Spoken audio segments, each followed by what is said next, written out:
और अंकुर जी हमारे साथ जुड़े हुए हैं, तो मैं अनुरोध करूंगा अंकुर जी, आप कृपया अपना सवाल पूछिए। जी, थैंक यू पुनीत जी। नमस्कार कल्याण सर।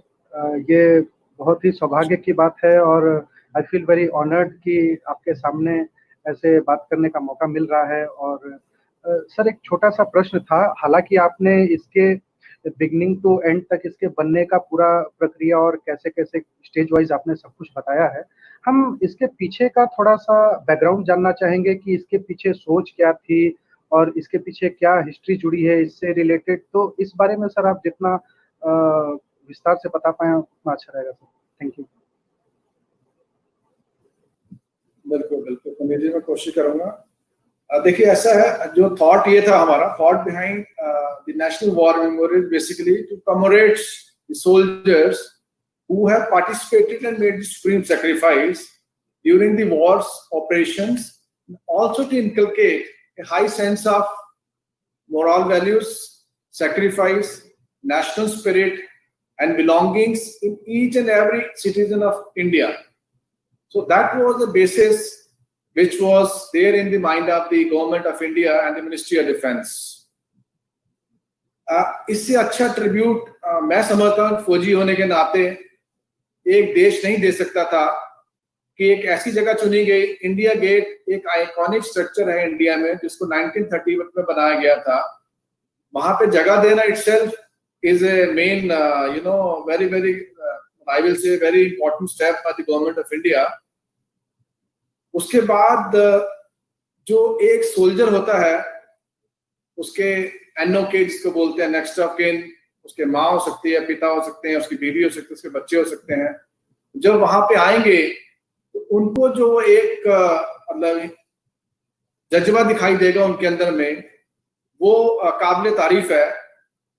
और उस बात को मद्देनजर रखते हुए जो जगह चुनी गई, मैं सबसे पहला कहना चाहूंगा वो एक गवर्नमेंट ऑफ इंडिया को और हमारी मिनिस्ट्री ऑफ डिफेंस को, उसके लिए हम सब शुक्रगुजार हैं।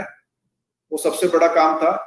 दूसरा, ये जो रिक्वायरमेंट मैंने आपको बताया कि 1961 में पहली बार हमारे देश के जो वेटरन्स, जो रिटायर्ड ऑफिसर, जवान, JCOs थे, सभी आर्म्स फोर्सेस के, उन्होंने डिमांड रखी थी कि हमारे पास एक नेशनल लेवल पे एक मेमोरियल होना चाहिए। आप देखेंगे, आपने देखा होगा, मैं आपको बताना चाहता हूं, अगर आप लेह में सुना होगा, लेह में there is a memorial, Jammu में एक मेमोरियल है, पूना में एक मेमोरियल है, लेकिन नेशनल लेवल का there was no memorial.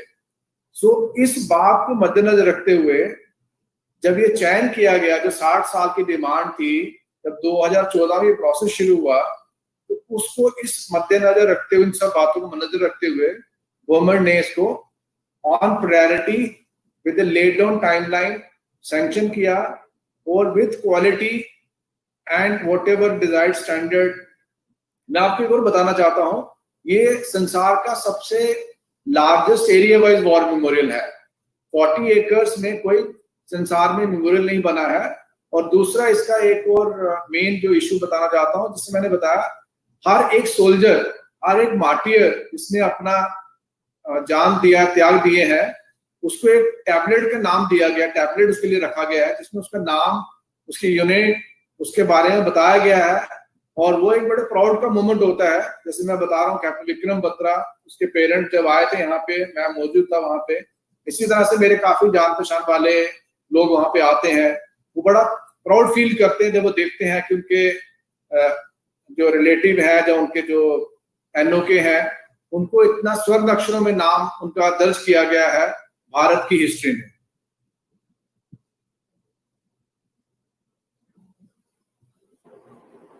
Thank you so much sir.